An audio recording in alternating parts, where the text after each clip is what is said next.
제가 아는 어떤 분은 20년 동안 여러 사업을 했는데 다 실패를 했습니다. 그러다가 마지막으로 이제 해장국 식당을 이제 해보려고 결심을 하고 보름 정도 밤을 새워가면서 연구를 해서 해장국 하나를 개발했습니다.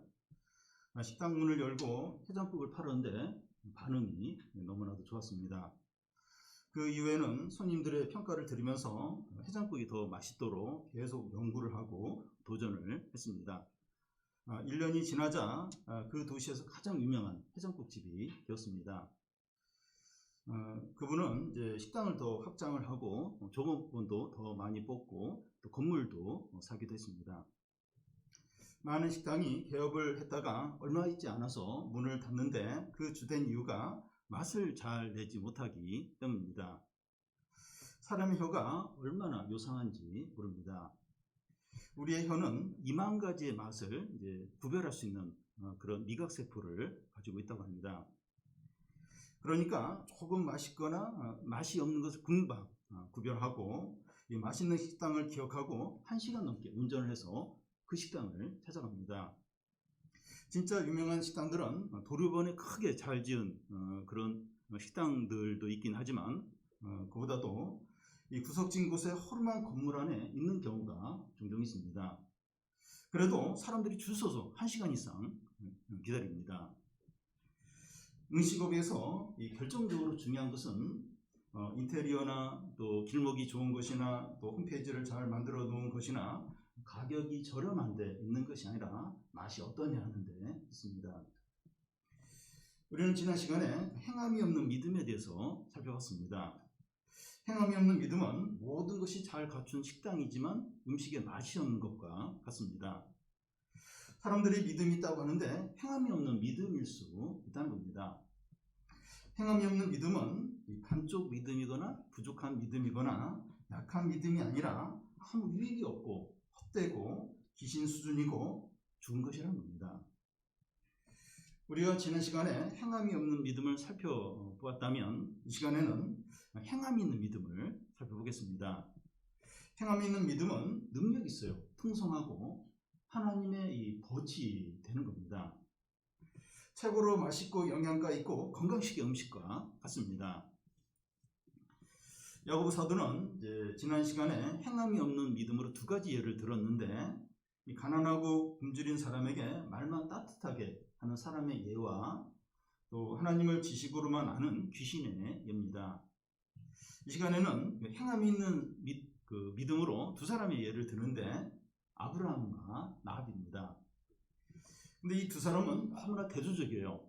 아브라함은 이스라엘의 믿음의 조상이고 나합은 이방인이고 기생입니다. 그런데 이 2사람을 이제 이렇게 이 대조적으로 이렇게 다루는 이유는 모든 믿음의 사람들이 다 포함하기 위해서입니다. 우리를 포함해서 모든 믿는 사람들은 이 2사람처럼 행함이 있는 믿음을 가져야 한다는 겁니다. 믿음은 이제 참되다는 것을 행함으로 나타내야 됩니다. 아브라함과 나뿐만 아니라 모든 믿음의 사람들의 특징이라는 거예요. 그런데 행함이 있는 믿음을 가질 때 하나님의 벗이 되는 엄청난 축복을 누리게 됩니다. 먼저 이 아브라함의 예입니다. 하나님이 아브라함을 의롭다고 여기신 것은 창세기 15장에 있습니다. 아브라함이 그돌라오멜 연합군과 전쟁을 해서 크게 승리하고 돌아온 후에 그는 침체에 빠집니다. 아브라함은 전쟁에서 승리해서 얻은 전리품을 다 나눠줘요. 다른 사람에게 나눠주고 자기는 하나도 안 갖고 또 자신은 하나님께서 주시겠다고 약속한 땅이 한 평도 없어요. 또 나이가 많이 들었는데 자녀도 없고 또 그돌라오멜 연합군이 다시 보복을 할 수 있는 그런 어떤 그런 두려움들, 그런 여러 이런 것으로 인해서 마음이 무겁습니다. 그때 하나님께서 아브라함을 밖으로 데리고 나가서 밤하늘의 별들을 보여주면서 너의 자손이 하늘의 별처럼 많아지리라 이렇게 말씀합니다. 그러자 아브라함이 하나님을 믿습니다. 아브라함이 여호와를 믿으니 여호와께서 이를 그의 의로 여기셨더라. 바울은 이제 이 부분을 이제 로마서에서 인용하면서 사람이 의롭게 되는 것은 율법의 행위를 통해서가 아니라 아브라함처럼 믿음을 통해서라고 합니다. 그런데 이 야고보 사도는 같은 아브라함을 인용을 하면서 이 아브라함이 행위로 의롭다함을 받았다고 말합니다. 21절을 보면 우리 조상 아브라함이 그 아들 이삭을 제단에 바칠 때 행함으로 의롭다 하심을 받은 것이 아니냐. 이 바울과 야고보는 사람이 의롭다함을 받는 것에 대해서 서로 반대되는 것처럼 보입니다. 그런데 이런 모습은 간단하게 해결될 수 있습니다.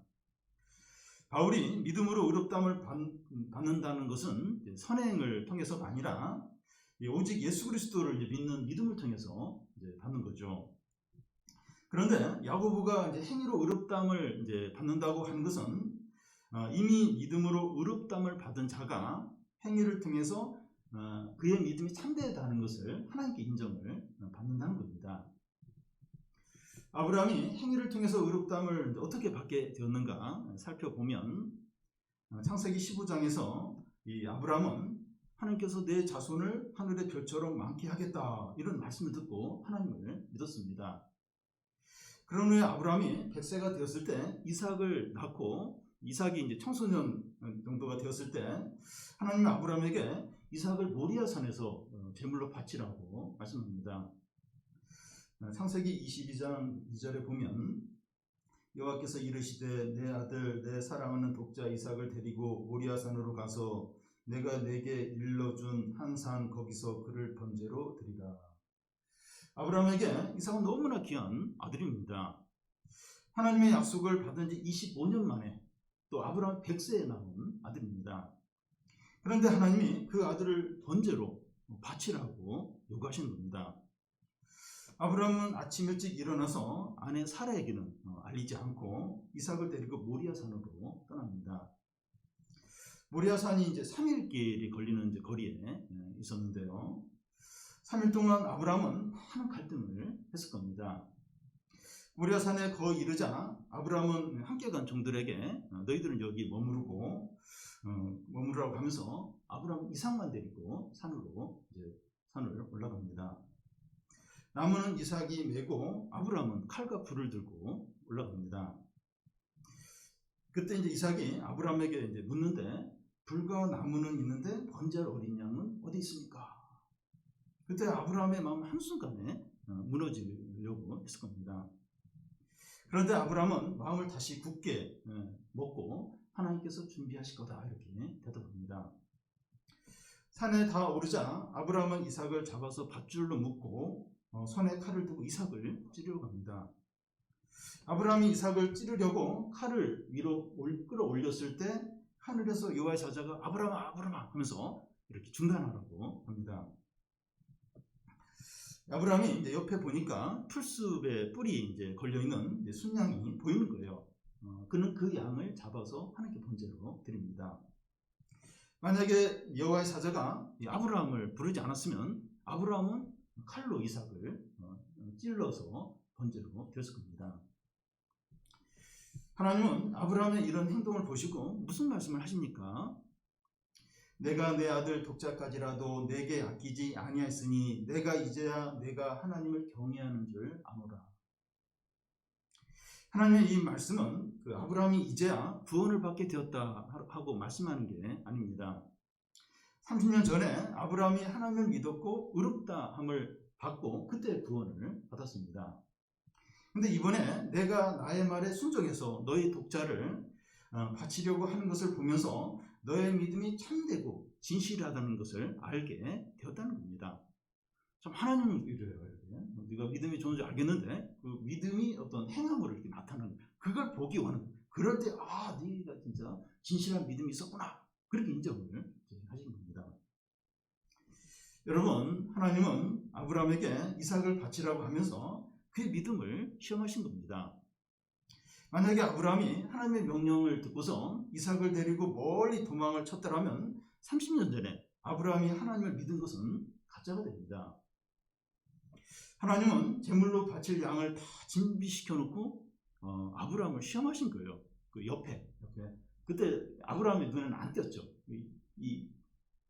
하나님께 바칠 양을 다 준비해 놓고 아브라함을 시험을 하신 겁니다. 진짜 이삭을 죽이려고 하는 것이 아니라 그의 믿음이 행함으로 드러나도록 하신 거죠. 네가 그렇게 나를 잘 믿는데 그의 믿음이 행함으로 나타나도록 이제 그렇게 이제 시험을 하신 거죠.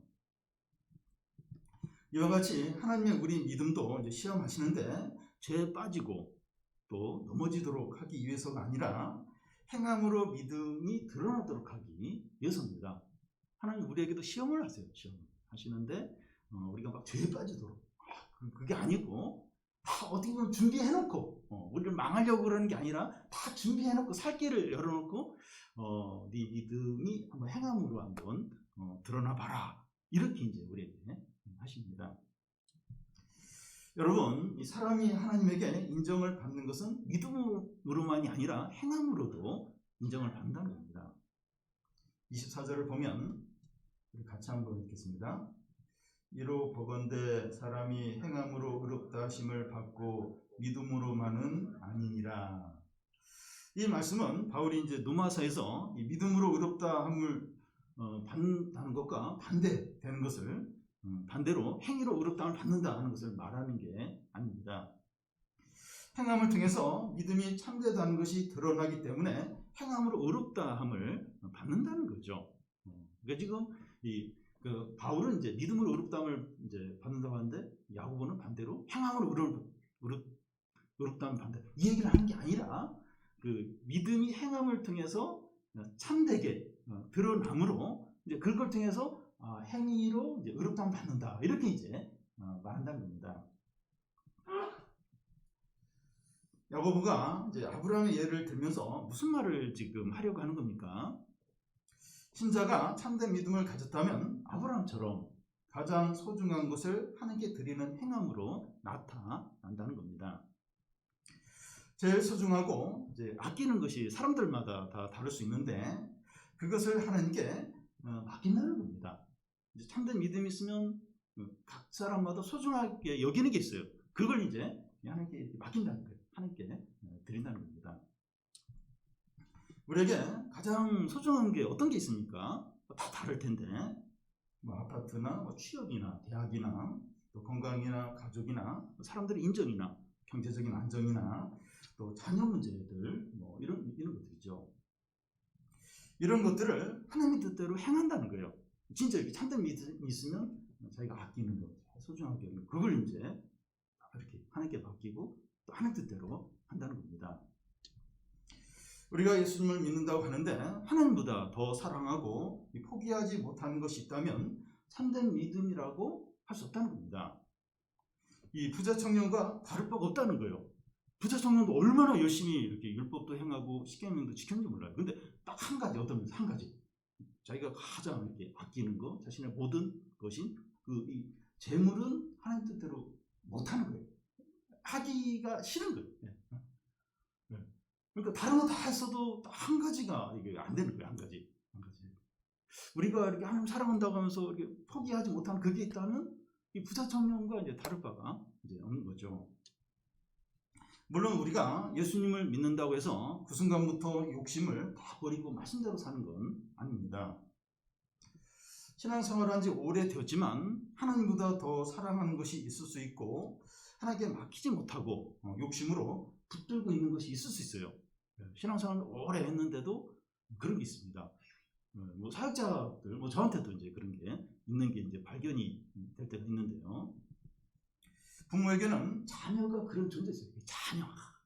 다른 거 다 되는데 자녀와 관계되는 이러면 안 되는 거예요. 이게 하나님께 맡기지도 못하고 자꾸 이제 또 욕심이 이제 앞설 수 있고 또 사람의 인정, 사람들이 인정받는 거, 또 자신의 명예, 또 자신의 자존심 이런 거 있을 수 있어요. 자존심만 건드리면 막 이게 용서가 안 돼요. 용서가 누구든지 그럴 수 있어요. 내가 다른 것들은 다 내려올 수 있는데 이것만은 안 된다고 하면서 집착하고 욕심을 내는 게 있을 수 있어요. 하나님 우리에게 다른 것들을 시험하는 것이 아니라 그걸 시험해요.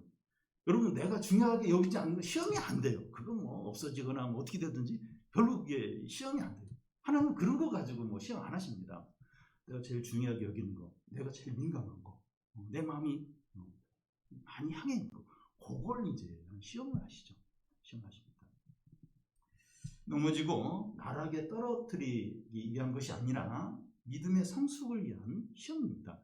그것 때문에 이렇게 성장이 안 돼. 이게 한 단계 더 올라가야 되는데 그 집착 때문에, 그 욕심 때문에 항상 거기에 갇혀 있는 거예요. 거기를 못 벗어나는 거예요. 그래서 자꾸 이제 하나님 그걸 이제 건드려요. 그걸 자꾸 흔듭니다. 그러면서 그걸 이렇게 딱 내려놓고 맡김으로 이렇게 신앙이 더 성숙해지도록 그렇게 이제 하시는 거죠. 하나님은 우리의 삶과 여러 상황 가운데서 다른 무엇보다도 하나님을 더 사랑하는 것을 보기 원하십니다. 아브라함에게 하신 것처럼 이제야 네가 나를 진짜 경외하는 줄 알겠노라. 그 행위를 통해서, 그 행함을 통해서 하나님도 그렇다는 거예요. 우리한테 우리의 여러 삶의 어떤 상황 가운데서 하나님을 가장 사랑하는 그런 어떤 그런 삶, 그런 모습, 그런 행위를 보기 원하신다는 거예요. 우리가 이 포기하지 못한 욕심을 내려놓고 하나님께 맡길 때 행함으로 의롭다함을 받는다고 할 수가 있습니다. 믿음으로 의롭다함을 받는 거죠. 근데 내가 그 욕심 딱 집착하는 걸 딱 내려놓고 하나님께 맡길 때 행함으로 의롭다함을 받는다는 거죠. 이제야 네가 나를 진짜 사랑하는구나. 네 믿음이 진실되구나. 이제 그렇게 이제 하신다는 거죠. 우리에게 진정한 믿음이 있다면 그렇게 행하게 됩니다. 진정한 믿음이 있다면 그렇게 행하게 된다는 거예요. 그런데 이렇게 하는 것이 너무 어렵고 불가능하게 여겨질 수 있어요. 나는 그걸 못한다. 나는 내가 지금 좋아하고 내가 제일 중요하게 여기는 그걸 내려놓고 포기해. 나 그거 못한다. 나 그거 할 수 없다. 그럴 줄 몰라요. 여러분, 신자인 우리는 신념으로 사는 것이 아니라 믿음으로 사는 자들입니다. 이 신념이 뭡니까? 신념은 자기의 능력과 계획을 확신하는 거죠. 세상에서는 자기와 자신의 가능성을 믿어라. 자꾸 이렇게 염려하지 말고 두려워하지 말고 너 자신을 믿어라. 너의 가능성을 믿어라. 이제 그런 얘기를 해요. 그게 신념이죠. 근데 믿음은 자기는 할 수 없고 하나님은 할 수 있다는 것을 믿는 것입니다. 하나님께서 아브라함에게 밤하늘의 별들을 보여주면서 내 자손이 그와 같이 많아질 것이라고 했을 때 아브라함이 하나님을 믿어요. 하나님 능력을 믿는 거죠. 나는 불가능해. 나는 불가능하고 나는 늙었고 나는 안 되지만 하나님 하실 수 있다. 하나님 능력을 믿은 거죠. 그게 이제 믿음인 거죠. 우리의 가장 소중한 것을 어떻게 이제 하나님께 맡기고 내려놓을 수 있을까? 우리 신념으로는 안 되고 믿음으로 됩니다. 우리 신념은 안 돼요. 그러니까 신앙생활을 하는 사람들 보면 이렇게 어떤 신념이 강한 사람이 있어요. 또. 자신의 어떤 경험이나 어떤 지식이나 그런 걸 통해서 자신의 어떤 재능이나 그래서 신념이 강한 사람 보면 어떤 면에서 이렇게 신앙이 굉장히 좋은 것 같아요. 확실하게. 근데 그 한계가 다릅니다. 자기를 부인해야 될 때, 자기 어떤 능력을 초과하는 어떤 그런 상황에 맞게 되면 무너져요. 더 이상 신념으로는 안 됩니다. 믿음이 있을 때, 믿음이 있어야 그걸 이제 뛰어넘죠. 뛰어넘고 이제 계속 이제 좀 하나님 뜻대로 이제 행할 수 있는 거죠.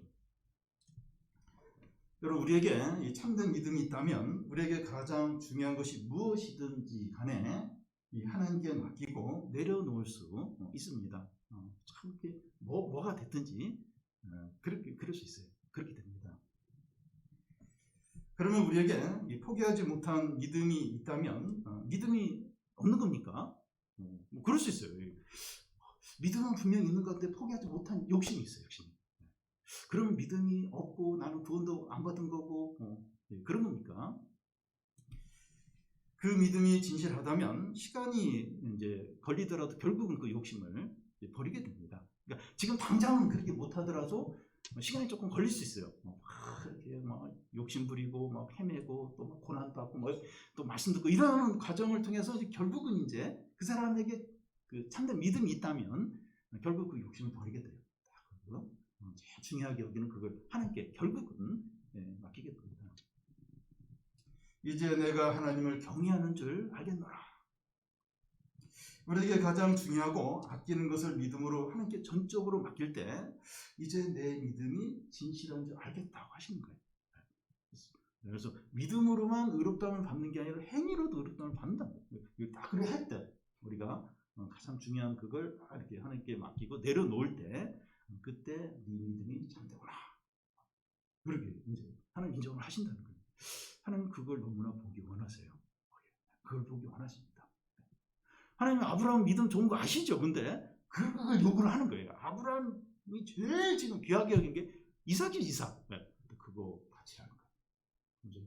아브라함이 순종해서 그렇게 했을 때 이제야 네가 나를 경외한 줄 알겠노라. 하나님 우리에게도 너 믿음 좋은 거 안다는 거예요. 근데 이 삶 가운데서 네가 아끼는 그걸 나에게 맡겨라. 또 그걸 이렇게 내려놔라. 포기해라. 그러면서 이제 그걸 통해서 이제 네 믿음이 참된 걸 알겠다. 네가 나를 진짜 사랑하는 줄 알겠다. 다 그 피할 길을 마련해 놓고 양 옆에 준비해 놓고 이제 그렇게 시험하신 거죠. 다음은 나합의 예입니다. 나합은 아브라함과 달리 이방 여인이고 비천한 기생이었습니다. 그는 여리고성에 살고 있는데 이스라엘 백성과 여호와 하나님에 대한 소문을 듣게 됩니다. 여호와 하나님께서 애굽에 10가지 재앙을 내리시고 홍해를 가르시고 아모리의 두 왕 시온과 옥에 대해서 행하신 일들을 다 들었습니다. 이 소문은 나합만 들은 것이 아니라 여리고성 모든 사람들이 들었습니다. 그런데 여리고성 사람들은 성문을 굳게 닫고 여호와 하나님과 이스라엘 백성을 대적을 하는 거예요. 싸우려고 하는 겁니다.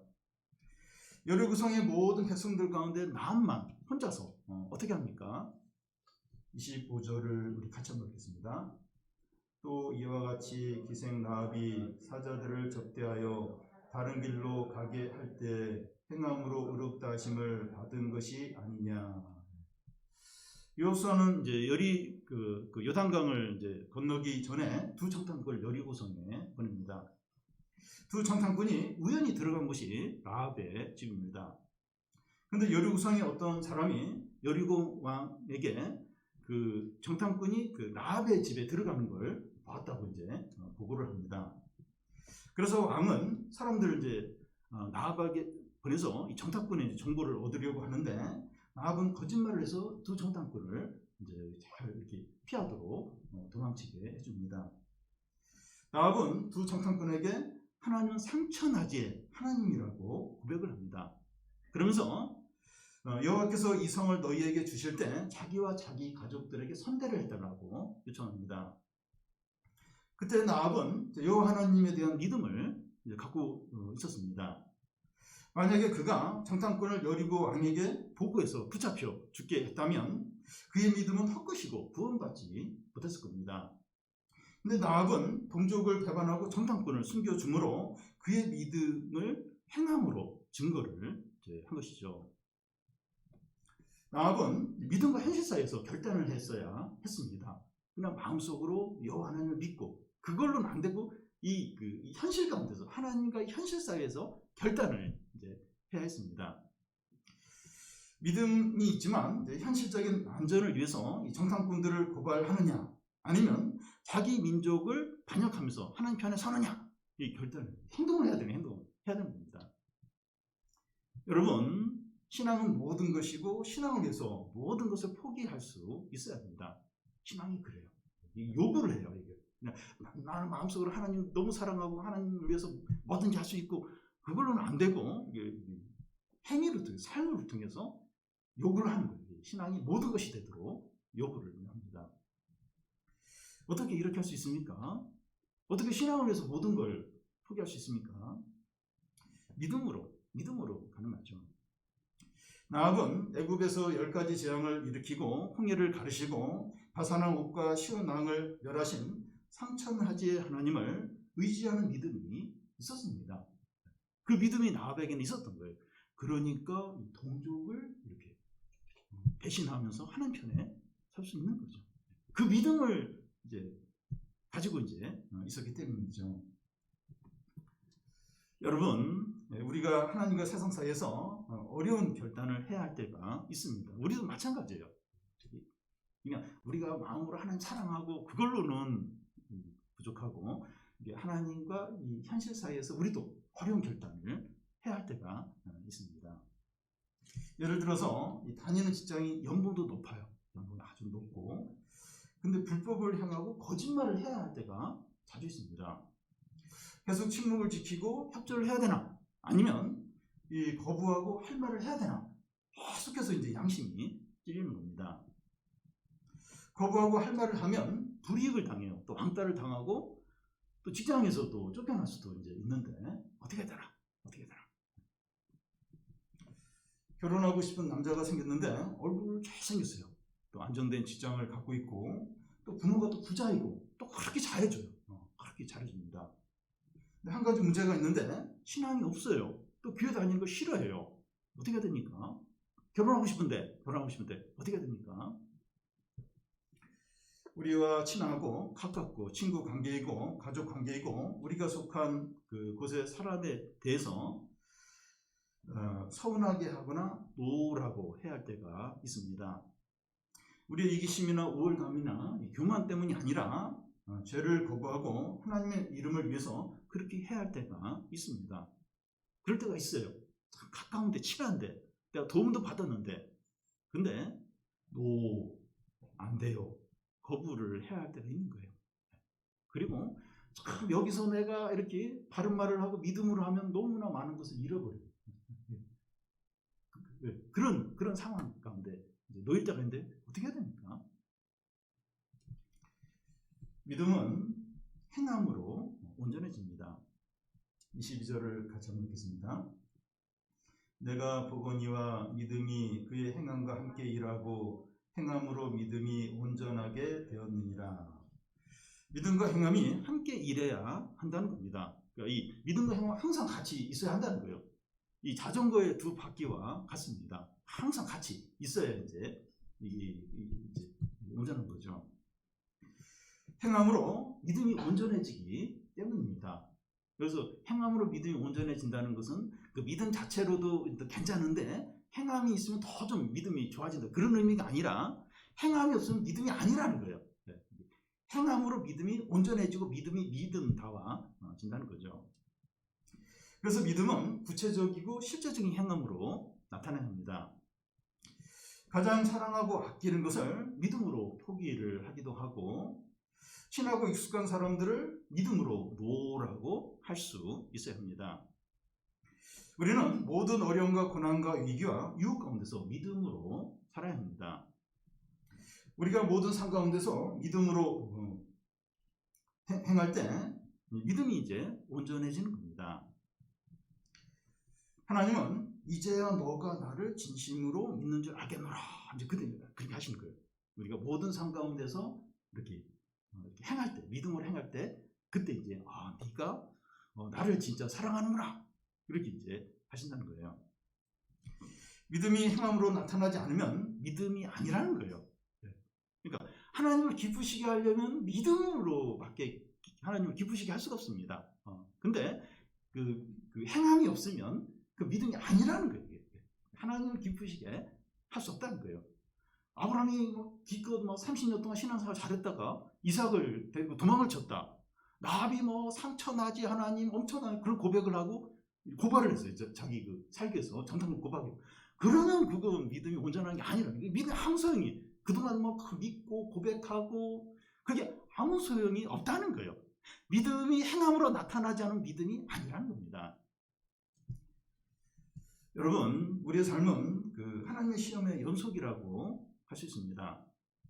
우리가 죄유혹에 빠지도록 주어진 시험이 아니라 의롭다고 이제 칭찬받을 수 있는 기회입니다. 그러니까 하나님이 시험, 우리 야고보서 부분에도 나왔는데 하나님은 사람을 시험하지 않는다는 거예요. 너희들이 시험에 빠지는 건 너희 안에 욕심 때문이라고 하셨는데 하나님이 삶에 계속 연속해서 시험을 주세요. 근데 나락에 떨어지도록 죄에 빠지도록 그렇게 시험을 하시는 것이 아니라 우리가 의롭다함이 드러나는 기회로 이렇게 계속 우리에게 이제 시험을 이제 하십니다. 어려움과 유혹과 위기가 닥칠 때마다 아브라함처럼 라합처럼 행하는 거죠. 어려움, 유혹, 위기 다 이렇게 우리가 행함을 통해서 이제 이렇게 의롭다함을 받을 수 있는 기회인 겁니다.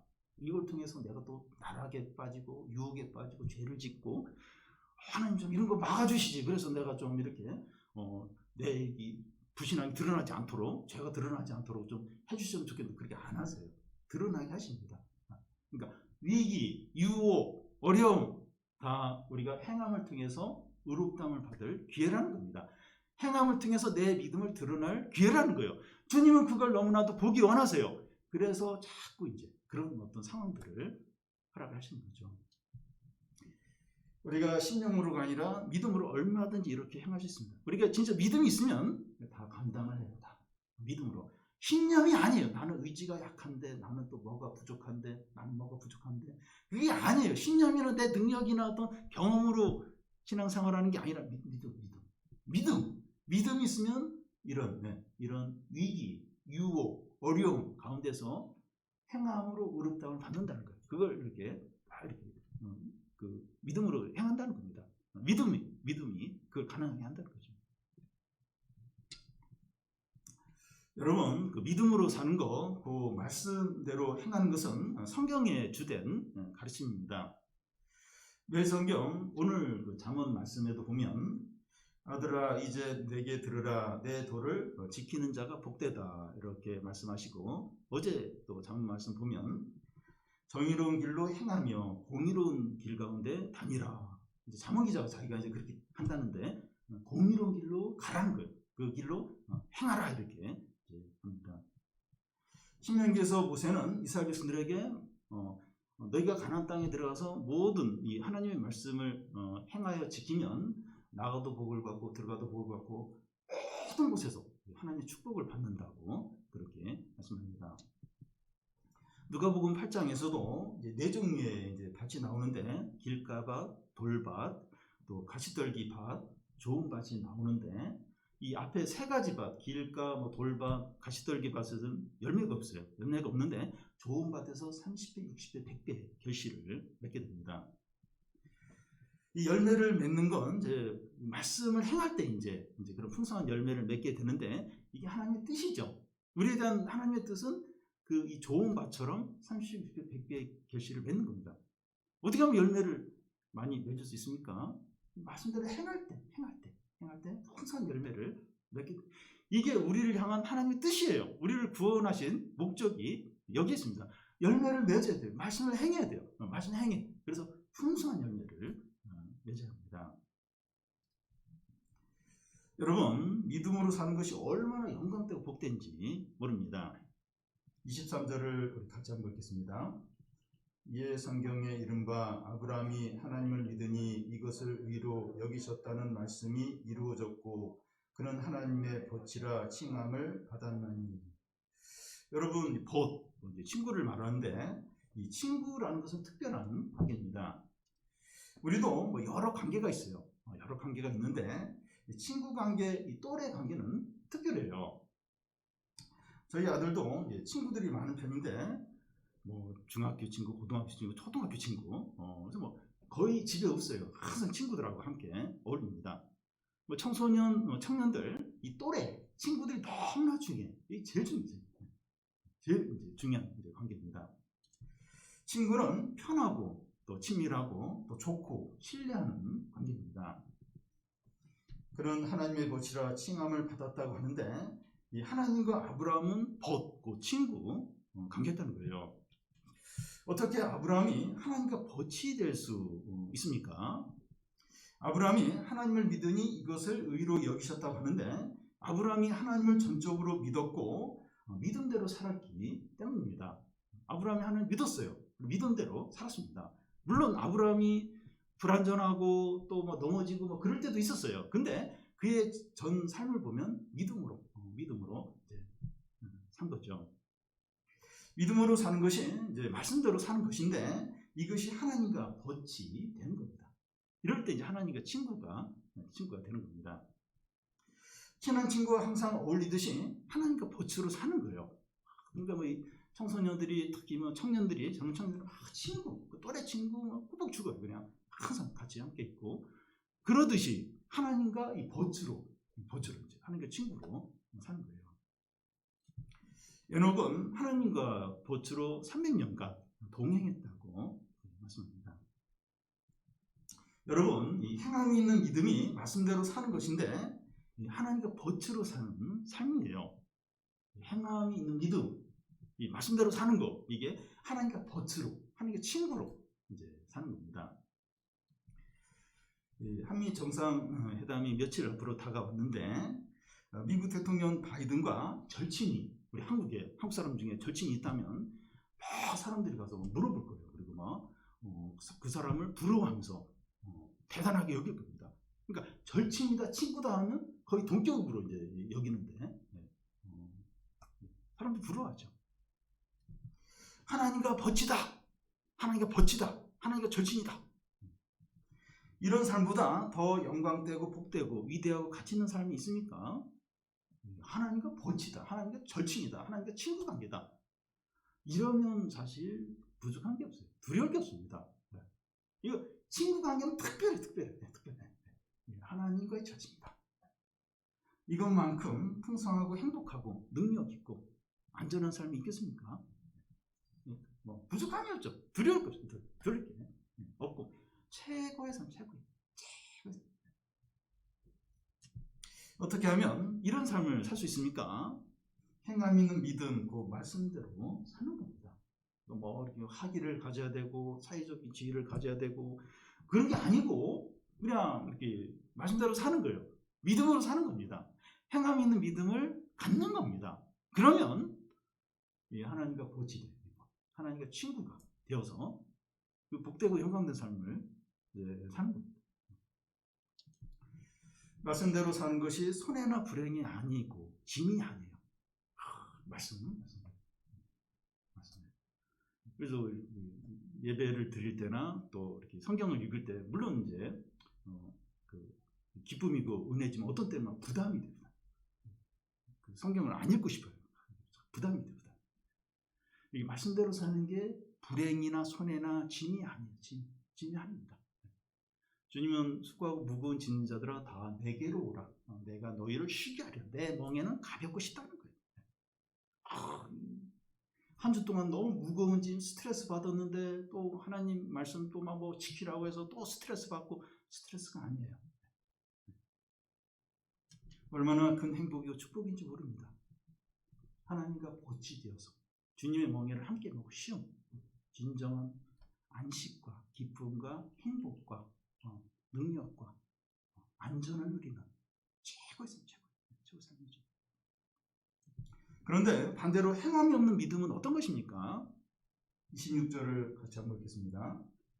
영혼 없는 몸이 죽은 것 같이 행함이 없는 믿음은 죽은 것이니라. 이 영혼이 없는 몸은 자는 것처럼 보일 수 있지만 말을 못해요. 움직이지도 못하고 시간이 지나면서 부패하기 시작합니다. 행함이 없는 믿음이 이렇다는 거예요. 여러분, 그 행함이 없는 믿음은 반쪽 믿음이거나 부족한 믿음이거나 약한 믿음이 아니라 죽은 것이고 헛것이고 유익이 없고 귀신 수준이라는 겁니다. 초신자이고 일시적으로 이제 행함이 없을 수는 있지만 1년이 지나고 5년이 지나고 10년이 지났는데도 이것이 그의 믿음의 특징이라면 죽은 것이에요. 헛것입니다. 그러니까 그 신앙을 가진 지 얼마 안 됐고 또 막 이렇게 너무 고난이 많아서 또 일시적으로 욕심에 빠져서 행함이 없는 믿음을 가질 수가 있어요. 근데 1년이 지나고 5년이 지나고 10년이 지나고 20년이 지났는데 행함이 없는 믿음이 그 사람의 믿음의 특징이다. 그럼 헛것인 거예요. 죽은 거예요. 그 믿음 아무 쓸모가 없는 죽은 것인 거죠. 그런 허탄한 사람이에요. 어리석은 사람입니다. 모래 위에 집을 지은 자인 거죠. 뭐가 이제 어려움이 오면 무너지고 아무것도 안 남게 되고, 또 잠언 말씀에 보면 그 홀리는 여자에게 넘어가서 이렇게 그 집에 끌려가는 그게 그 잠언 기자가 볼 때는 그 도살장에 끌려가는 것 같다는 거예요. 그러니까 그 행함이 없는 믿음이 없다는 건 진정한 믿음이 없는 건데, 그러면 결국은 이제 유혹에 빠지지 않을 수가 없는 거예요. 홀리는 거기에 이제 넘어가는데 이제 도살장에 끌려가는 그런 어떤 인생을 아주 허탄한 어리석은 미련한 삶을 산 자가 된다는 거예요. 그러니까 행함이 없는 믿음이 그렇다는 거예요. 겉으로 볼 때는 뭐 이렇게 그냥 믿음이 좋은 거고, 그런데 이 행함이 없는 믿음은 헛것이고 죽은 것이고 허탄한 자고 어리석은 자고 모래 위에 집을 지은 것이고 그리고 도사장에 끌려가는. 그냥 유혹만 오면 바로 넘어가는. 저는 요즘에 우리 사회를 보면서 가상화폐에 투자하는 그거 보면서 이 사회가 어떻게 나가려고 하는지. 그러니까 막 하루아침에 거래소가 없어져요. 막 1000명 이상 그 거래소를 통해서 투자하는데 하루아침에 거래소가 없어져요. 법적인 한 보장도 없어요. 그리고 막 몇 시간 만에 막 값이 반으로 막 폭락을 해요. 그런데도 막 수천만 원씩, 몇 억씩 그걸 투자를 하는 거예요. 미쳤어요. 머릿속에 없어요. 그러니까 그럴 수밖에 없다는 거예요. 행함이 없는 믿음을 가지면 그래서 누가 얼마 벌었대. 그러지 나도 해볼까? 얼마나 많은 믿는 사람들이 투자하는지 몰라요. 뭐 부신자 믿지 않는 사람은 그게 아니에요. 믿는 사람들이 손해보고 나서 이야기를 못하는 거예요. 창피해가지고. 얼마나 많이 그렇게 허탄한 미련한 삶을 살게 되는지 몰라요. 그럴 수가 없어요. 행함이 없는, 참된 믿음이 없는데 뭘로 의지하겠어요? 홀리는 유혹들, 거기에 빠지지 않을 수 없는 것이죠. 네.